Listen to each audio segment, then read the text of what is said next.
यहाँ पर आपको को इंसिडेंटल में लिखना है कि F1 जो है, यहाँ नॉट लगाना है। हमने आपको बताया ना, नॉट लगाना है। गलत बता दिया। Not related to F2। और F2 जो है, इट इज नॉट, लाइट चली गई यहाँ पर, not related to F3। That means if all set of functions of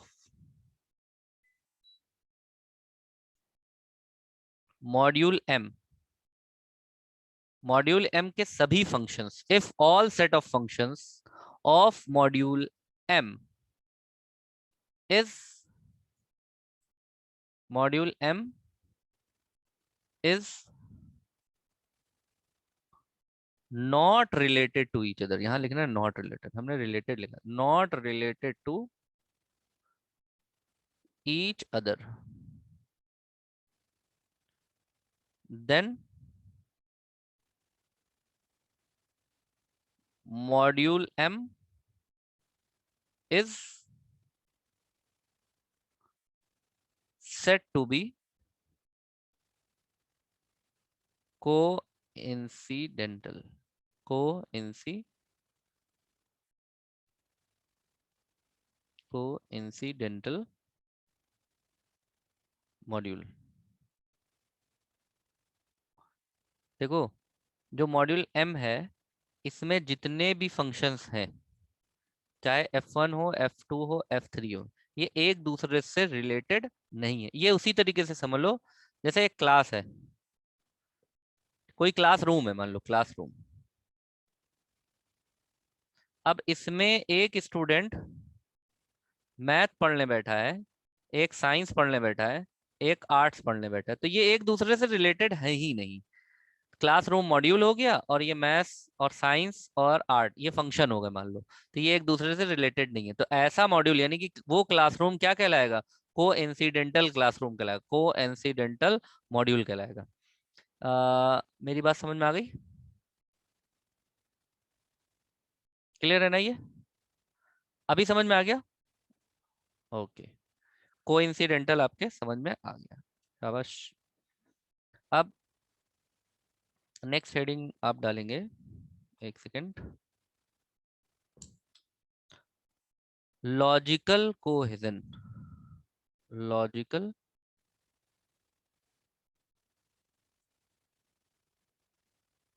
logical cohesion.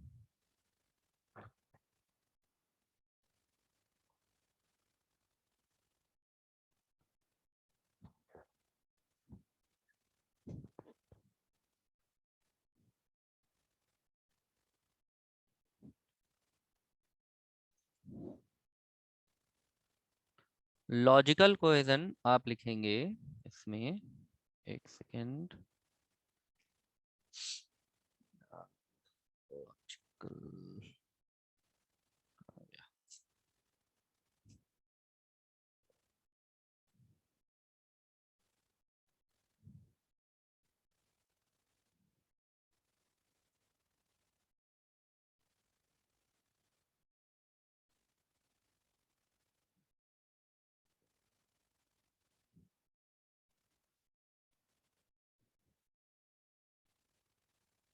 यहाँ पे पहले ये फिगर बना लीजिए एक।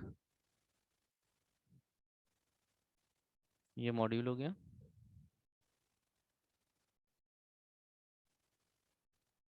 अब देखिए, इसमें आप बनाएंगे यहाँ पर,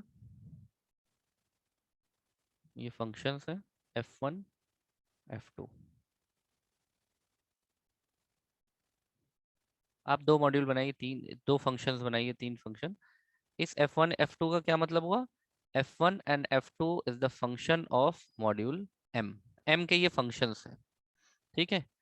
और ये मॉड्यूल भी F1 एंड, F I लिख दिया हमने, F1 एंड F2, यहाँ पे लिखिए when F1 and F2 of module M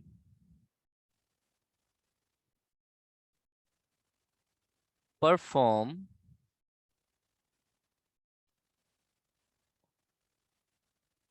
similar task, जब ये सिमिलर टास्क परफॉर्म करें, then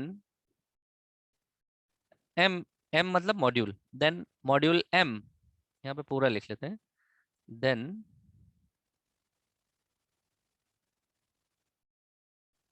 module M is set to be logical cohesive, logical cohesive. मतलब F1 का जो फंक्शन F1 है, इसका भी एक ही काम है, इसका भी काम, भले ही देखो जैसे मान लो कि यहाँ पर जो F1 है, हम मान लेते हैं कि F1 का काम है ये कुछ इनपुट ले रहा है और F2 भी इनपुट ले रहा है।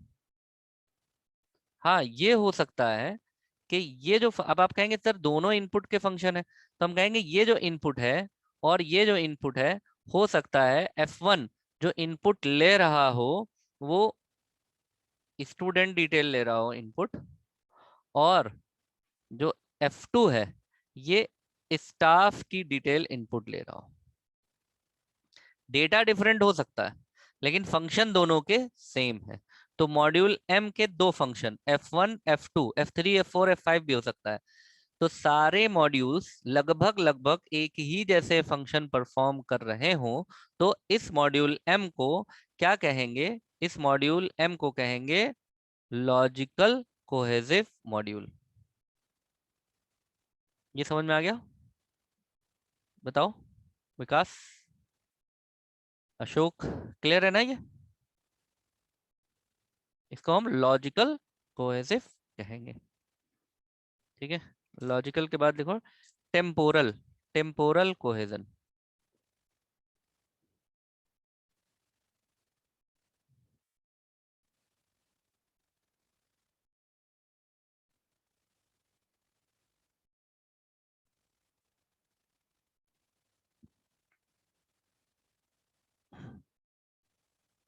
टेम्पोरल कोहेजन,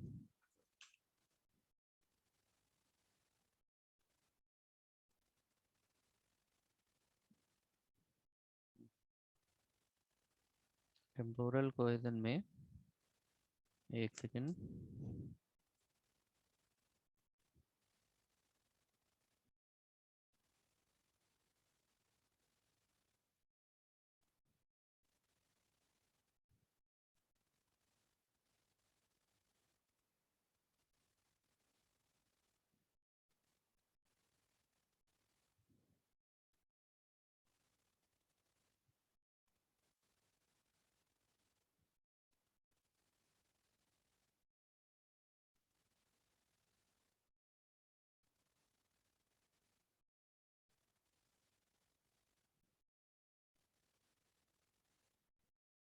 इसमें आप लिखिए टेम्पोरल कोहेजन में जैसे मान लीजिए कि यहाँ पर एक हमने मॉड्यूल बनाया, ठीक है, और ये एक फंक्शन है M और F1। अब F1 फंक्शन में मान लीजिए कि ये आ,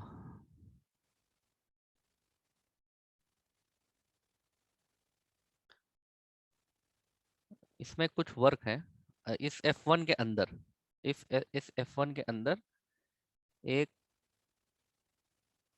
वर्क ये है, वर्क 1 और एक वर्क 2 और एक वर्क 3, ये है मान लीजिए, ठीक है। और ये F1 फंक्शन किसका है? मॉड्यूल M का। अब टेम्पोरल में क्या है कि या तो ये चलेगा या तो ये चलेगा या तो ये चलेगा, यानी कि 1 वर्क एट अ टाइम। जैसे मान लीजिए कि आपने सी का प्रोग्राम बनाया तो केस बनाते हैं आप, केस स्टेटमेंट यूज करा है ना, केस 1 केस 2 केस 3। तो कोई भी आप जो ऑप्शन देंगे, केस 1 में ऑप्शन देंगे, स्विच केस यूज करा होगा आपने, तो उसमें एक स्विच एक वक्त में एक ही स्विच काम करता है। क्यों करा है कि नहीं स्विच केस? हाँ, यस और नो, स्विच केस करा होगा आपने। हाँ, तो स्विच केस को ही आप मान लीजिए, स्विच केस में जैसे 3 स्विच यूज करे तो कोई एक ही स्विच एक वक्त में काम करेगा। तो हम यहाँ पर लिखेंगे टेम्पोरल में,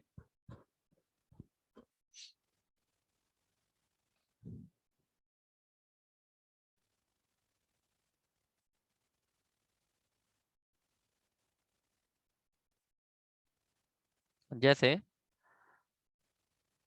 व्हेन, यहाँ पे लिख देते नीचे, when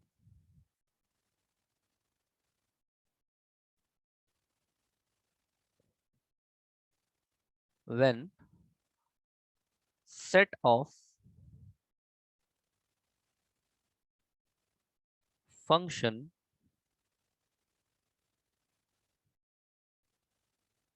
perform one task at a time, then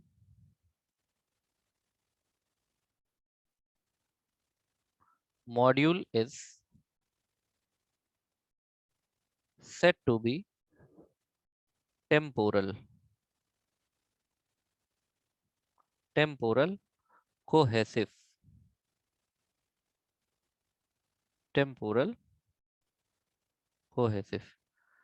temporal cohesive कब है? जब सेट ऑफ फंक्शंस में से कोई एक ही फंक्शन परफॉर्म हो, या वर्क 1 या वर्क 2 या वर्क 3।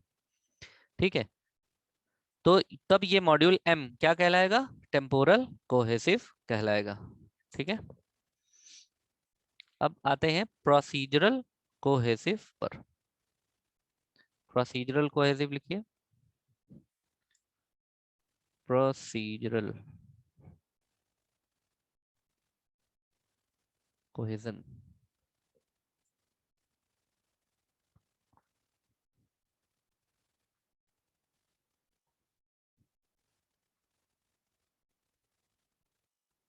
इसमें आपको स्क्रीन नहीं दिख रहा होगा, एक सेकंड, थोड़ा सा इसमें नेटवर्क प्रॉब्लम भी चल रही है बहुत ज़्यादा बारिश की वजह से। एक second,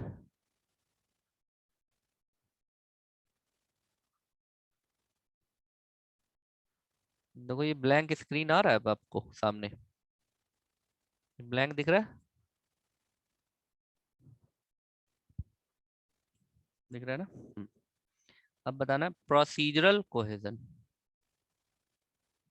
procedural, procedural.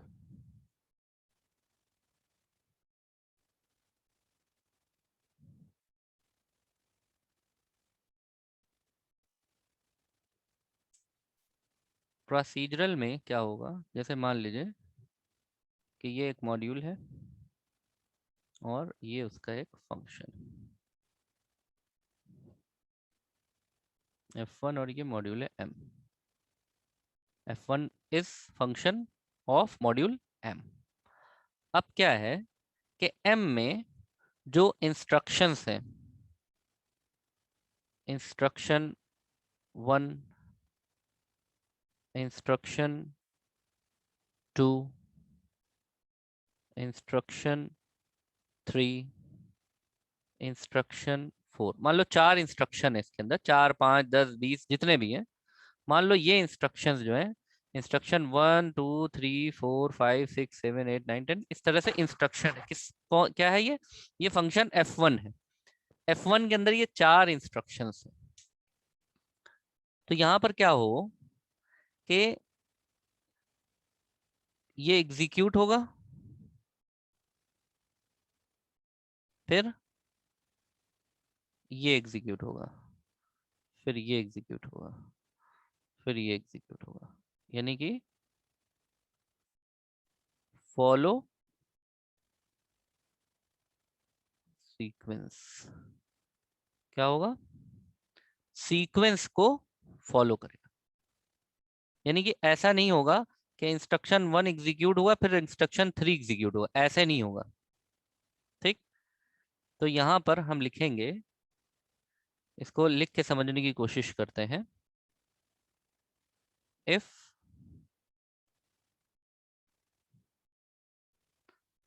Set of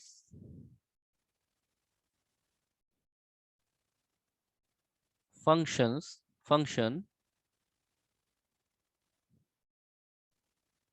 executed in sequence or follow procedure, then module M is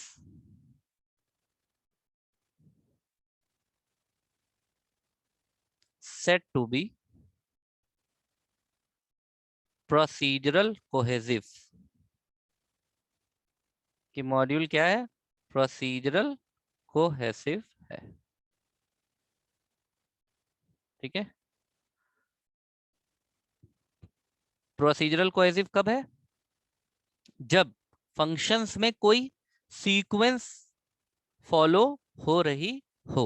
ये उसी तरीके से मान लो, जैसे मान लीजिए कि आपको, इसका एग्जाम्पल देखो ऐसे है, जैसे बीसीए की डिग्री चाहिए, तो पहला प्रोसेस क्या है? आप एडमिशन लेंगे, फी सबमिट करेंगे, पढ़ाई करेंगे, एग्जाम देंगे, पास होंगे, फिर मार्कशीट मिलेगी, फिर डिग्री मिलेगी। तो ये सब क्या है? एक सीक्वेंस में फॉलो होने वाले प्रोग्राम। आप इसमें से भी किसी भी सीक्वेंस को स्किप नहीं कर सकते, हम एग्जाम ना दें। अभी कोरोना वाली सिचुएशन अलग है, आप एग्जाम ना दें तो पास हो जाएं, जैसे प्रमोट हो जाएं, वो अलग बात हो गई है। लेकिन आप एडमिशन ना लें, डिग्री नहीं मिलेगी। आप फीस ना जमा करें, स्टडी नहीं होगी। एग्जाम नहीं देंगे तो पास कैसे होंगे? पास नहीं होंगे तो मार्क्स नहीं मिलेगा। ये सब सीक्वेंस है एक, तो इसी सीक्वेंस को फॉलो करेंगे। तो प्रोसीजरल कोहेजन क्लियर हुआ? विकास और अशोक, प्रोसीजरल कोहेजन क्लियर है? ठीक, अब कम्युनिकेशनल कोहेजन। कम्युनिकेशनल कोहेजन, अब कम्युनिकेशनल देख लेते हैं।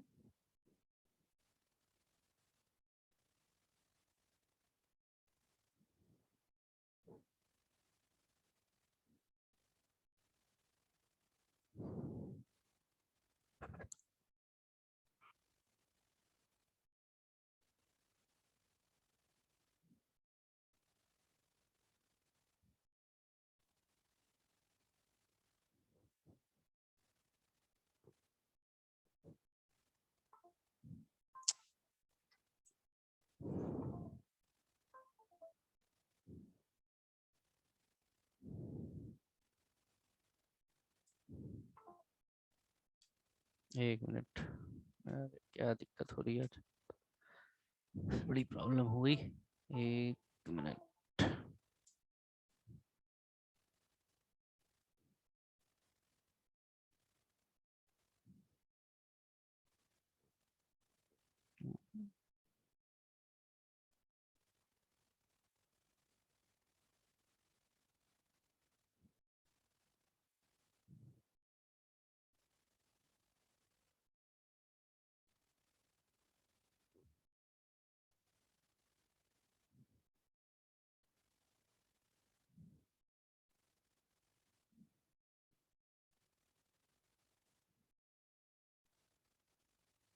अब इसमें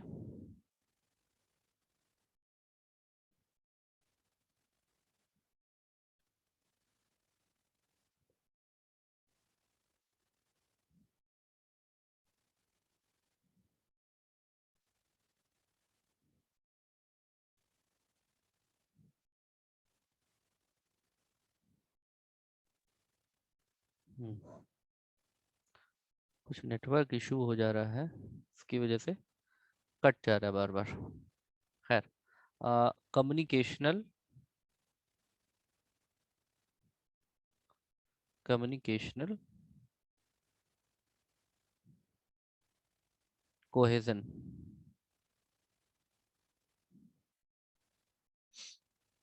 communicational cohesion,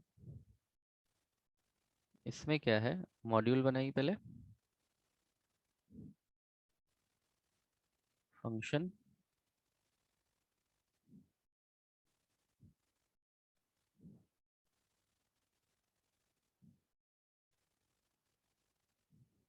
F1 is function of M, यानी कि मॉड्यूल M का ये फंक्शन है।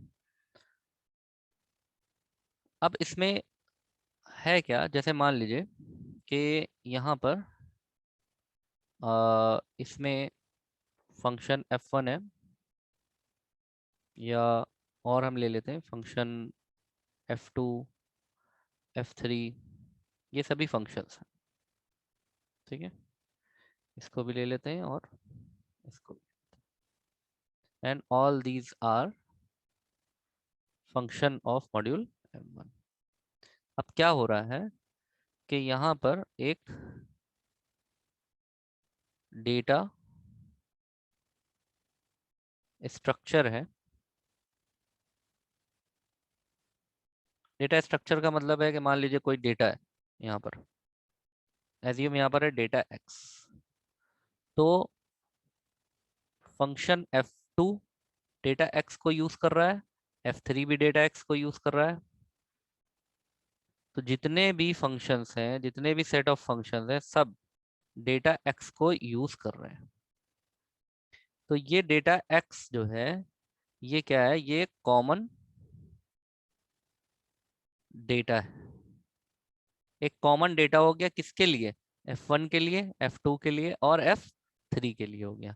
तब इस केस में जो मॉड्यूल M है, ये कम्युनिकेशनल कोहेसिव कहलाएगा। यानी कि यहां पर हम लिखेंगे इफ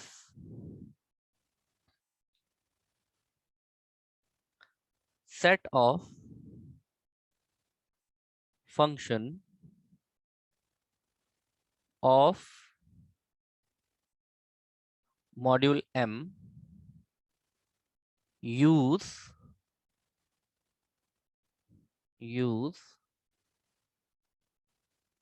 सेम डेटा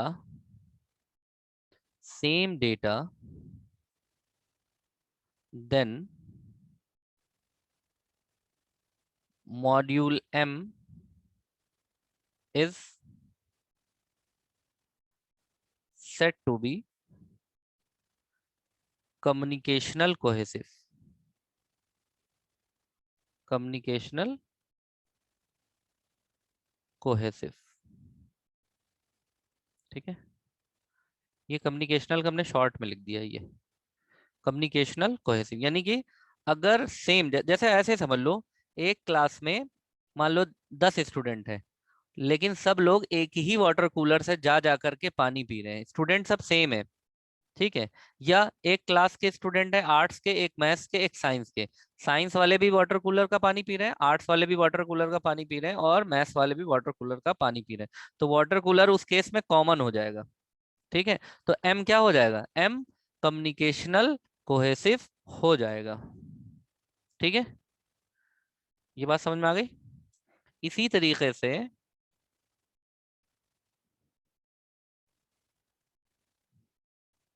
आपका दूसरा है सीक्वेंशियल कोहेजन। सीक्वेंशियल,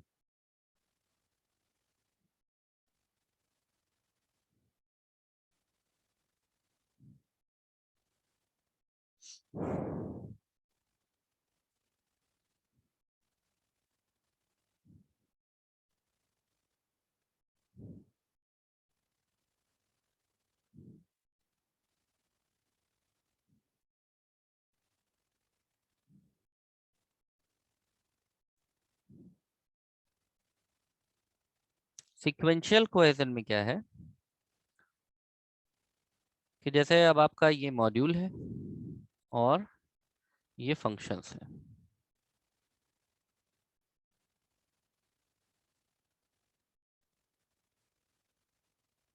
ठीक है।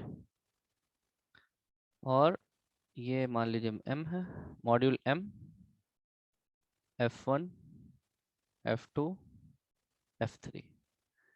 ये f1, f2, f3 function of, all these are function of module m, ये मॉड्यूल m के फंक्शन है। अब इसमें क्या हो, f1 जब वर्क करे, यानी कि f1 जब स्टॉप होगा तो f2 स्टार्ट होगा।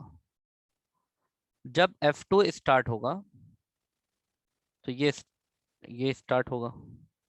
यानी कि जब, जैसे ऐसे समझ लो इसको, इसको ऐसे बनाते हैं तो ज्यादा अच्छा समझ में आएगा। ये स्टॉप है, ये एंड है। तो जैसे ही f1 एंड होगा, f2 स्टार्ट हो जाएगा। और जैसे ही f2 एंड होगा, f3 स्टार्ट हो जाएगा।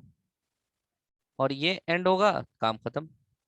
यानी कि यहाँ पर क्या होगा, इसके बाद ये, इसके बाद ये। ऐसा नहीं है कि पहले f2 परफॉर्म हो जाए, फिर f1 और फिर f3, ऐसा नहीं होगा। सिर्फ कैसा होगा, f1 के बाद f2, इसके बाद f3, ये तो होगा। लेकिन ऐसा नहीं होगा। कैसा नहीं होगा, कि पहले f2 परफॉर्म हो जाए, फिर f1 परफॉर्म हो जाए, और फिर f3 परफॉर्म हो। ऐसा बिल्कुल भी नहीं होगा, ठीक है ना। यानी कि सेट, यहां लिखो, इफ सेट ऑफ फंक्शन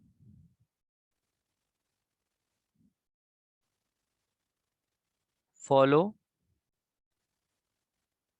यहाँ पे सिक्वेंशियल को फॉलो सीक्वेंस देन m, यानी कि module m is set to B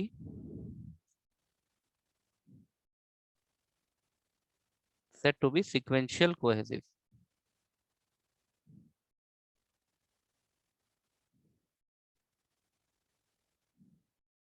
ये चीज हो गई, समझ में आ गया। ये हो गया आपका सीक्वेंशियल कोहेजन, ठीक है, समझ में आ गया। बाकी हम लोग नेक्स्ट क्लास में, एक क्वेश्चन और है वो नेक्स्ट क्लास में देखेंगे, खत्म होने वाला है। हो गया खत्म। ओके, चलो ठीक है, थैंक यू।